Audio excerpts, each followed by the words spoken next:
Om Swastiastu. Dalam kesempatan ini, saya akan memaparkan mengenai materi yatnya dalam cerita Mahabharata. Yang pertama adalah pengertian yatnya. Yatnya berasal dari bahasa Sanskerta, dari akar kata yaj, yang artinya penghormatan atau memuja atau menjadikan suci. Jadi, yatnya adalah suatu perbuatan yang dilakukan dengan penuh keikhlasan dan kesadaran untuk melakukan persembahan kepada Hyang Widiwasa dan semua ciptaannya secara universal. Latar belakang adanya yatnya didasari karena adanya rena atau hutang, yang pembagiannya dibagi menjadi 3. Yang pertama, Dewa Rena, artinya hutang kepada Ide Sang Hyang Widiwasa. Yang kedua adalah Pitra Rena, artinya hutang kepada leluhur. Yang ketiga adalah Resi Rena, artinya hutang kepada para orang suci. Ketiga hutang ini disebut dengan Trirena. Dari adanya Trirena tersebut, maka terciptalah suatu persembahan yang disebut dengan pancayatnya. Kita lanjut ke bagi-bagian pancayatnya. Yang pertama adalah Dewa yatnya, yaitu yatnya yang dipersembahkan ke hadapan Hyang Widiwasa atau Tuhan beserta manifestasinya. Yang kedua adalah Pitra yatnya, yaitu korban suci berupa persembahan dan bakti kepada leluhur dan orang tua. Yang ketiga adalah Resi yatnya, adalah semua bentuk persembahan yang tulus ditunjukkan kepada para maharsi, orang suci, pinandita, pandita, guru, dan orang suci yang berhubungan dengan agama Hindu. Yang keempat adalah manusia yatnya. Manusia yatnya adalah bentuk persembahan dan pemberian dalam berbagai bentuk materi secara tulus kepada masyarakat atau kepada sesama manusia. Yang kelima adalah buta yatnya. Buta yatnya adalah persembahan kepada buta kala berupa caru, upacara pancawalikrama, termasuk memelihara tumbuh-tumbuhan dan membersihkan alam sekitar. Kita lanjut ke tujuan dilaksanakannya yatnya. Tujuan dilaksanakannya yatnya adalah yang pertama sebagai pengejawantahan ajaran Weda. Yang kedua, untuk penyucian diri. Yang ketiga adalah untuk meningkatkan kualitas diri. Yang keempat adalah sebagai sarana menghubungkan diri dengan Tuhan. Yang kelima adalah sebagai ungkapan rasa terima kasih. Yang keenam, untuk menciptakan kehidupan yang harmonis. Lanjut ke tingkatan kualitas yatnya. Tingkatan kualitas yatnya ada 3.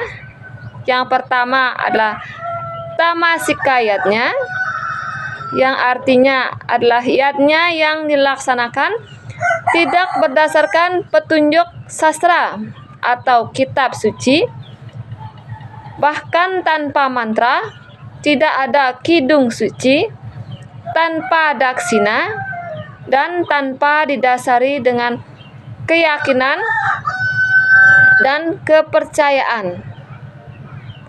Yang kedua adalah rajasika yadnya, artinya yadnya yang dilaksanakan dengan pamrih dan dilaksanakan dengan maksud pamer. Yang ketiga adalah satwika yadnya. Satwika yadnya artinya yadnya yang dilakukan sesuai dengan petunjuk kitab atau pustaka suci tanpa mengharapkan pahala dan percaya sepenuhnya bahwa yadnya yang dilakukan merupakan kewajiban atau yang mulia, utama dan mulia. Kita lanjut ke prinsip-prinsip yang harus diperhatikan dalam melaksanakan yadnya adalah yang pertama adalah serada, yaitu yakin, mempunyai keyakinan yang tulus. Kemudian lascarya, yaitu ketulusan hati. Yang ketiga sastra, yaitu berpedoman pada sastra agama. Yang keempat adalah daksina, yaitu menggunakan sarana persembahan. Yang kelima mantra dan gita, artinya ada doa, mantra, dan nyanyian suci. Lanjut ke anasewai, yaitu memberi jamuan makan kepada para tamu. Kemudian yang prinsip yang ketujuh adalah nasmita, artinya tanpa adanya unsur pamer.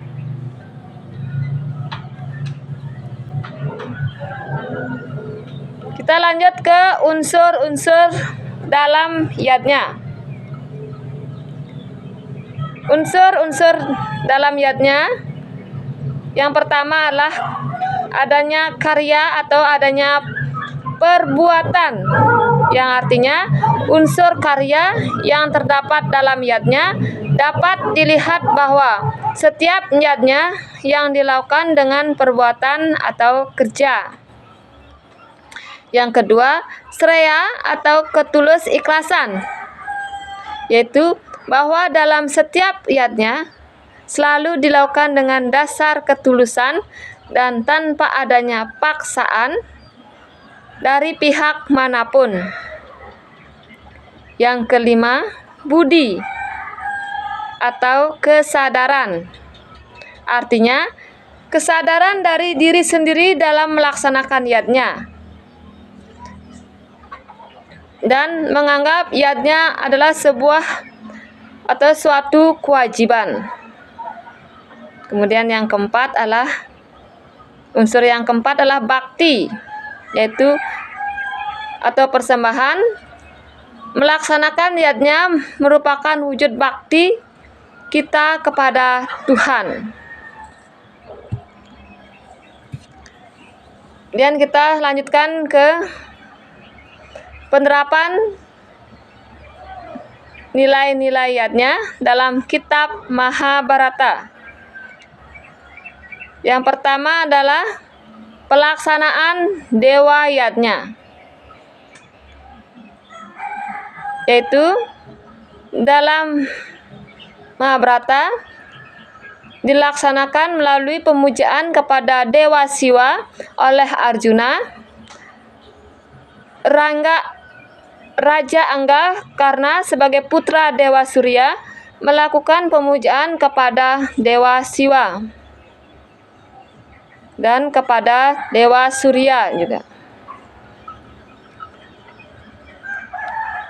Kemudian pemujaan kepada Dewa Indra oleh Dewi Kunti. Yang kedua adalah pelaksanaan Pitrayatnya. Dalam kitab Mahabharata terdapat pelaksanaan Pitrayatnya, yaitu dengan cara menghormati orang lebih tua atau leluhur, menghormati Resi Bisma. Pandawa juga selalu menghormati tetua-tetua Bharata. Dan pelaksanaan upacara wafatnya Bisma setelah perang Bharatayuda. Kemudian yang ketiga adalah pelaksanaan Resi Yatnya. Ada dalam pelaksanaan yatnya, persembahan berupa banten daksina sangat diperlukan. Begitu juga di cerita Mahabharata, persembahan daksina kepada guru sudah dilakukan, seperti sang Ekhalawya memberikan persembahan berupa ibu jarinya yang diminta oleh guru Drona. Juga diceritakan para Pandawa sangat menghormati gurunya dan belajar yang rajin dan menuruti perintah dari guru Drona. Kemudian pelaksanaan manusia yatnya dalam kitab Mahabharata adalah Pandawa membangun persahabatan yang baik dengan Krishna. Raja Karna setia kepada sahabatnya Duryodhana, dan Pandawa saling menghormati antara saudara-saudaranya. Begitu juga dengan saat Sisupala yang terus-terusan menghina Sri Krishna sampai hitungan 100 kali. Pada saat pertemuan raja-raja hingga Sri Krishna menjadi marah, kemudian membunuh Sisupala menggunakan senjata cakra Sudarsana. Setelah memenggal kepalanya, cakra Sudarsana kembali ke Sri Krishna dan mengenai jarinya. Drupadi mengetahui Krishna terluka sehingga Drupadi merobek kain sarinya lalu membalut luka Krishna. Di sini hukum karma pun berjalan sehingga pada waktu Drupadi dipermalukan dan mau ditelanjangi oleh Dursasana di sidang istana, maka Sri Krishna menolongnya memberikan kain untuk membalut tubuhnya.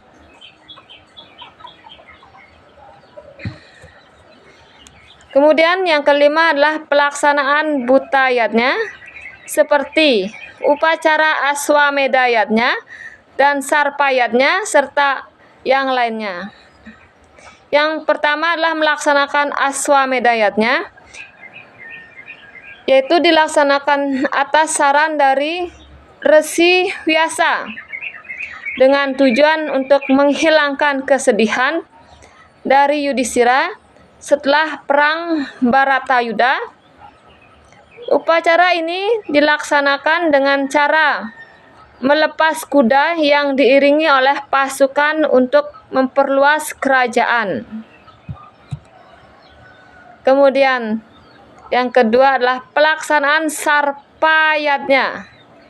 Pelaksanaan Sarpayatnya dilaksanakan oleh Raja Janamejaya untuk membalas dendam atas kematian ayahnya yang bernama Raja Parikesit. Raja Parikesit wafat karena digigit oleh naga taksaka. Upacara Sarpayatnya pun dilaksanakan dibantu oleh para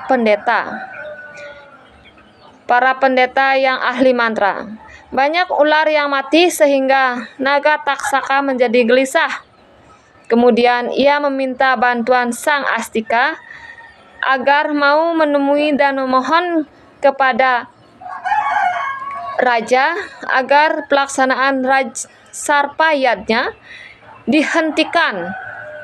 Akhirnya raja mau menghentikan upacara tersebut sehingga naga taksaka menjadi selamat. Kemudian selanjutnya adalah nilai-nilai kehidupan dalam kisah Mahabharata.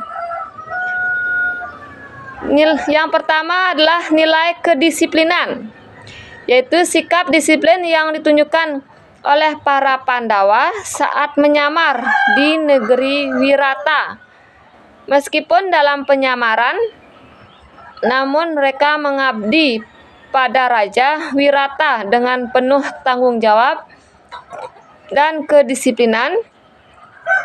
Sikap disiplin berikutnya tercermin dalam tapa, diartikan sebagai usaha dan kerja keras, seperti yang dilaksanakan dalam kitab Wanaparwa. Pandawa dapat melewati masa pengasingan dengan baik karena usaha dan kerja keras yang dilakukan secara disiplin.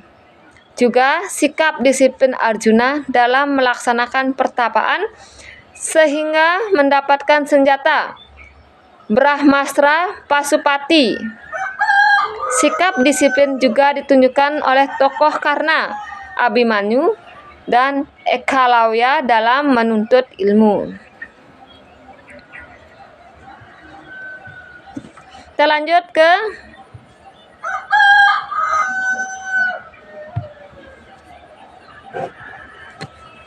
yang kedua adalah rela berkorban, yaitu sikap rela berkorban ditunjukkan oleh Bima dalam Wanaparwa untuk adik-adiknya,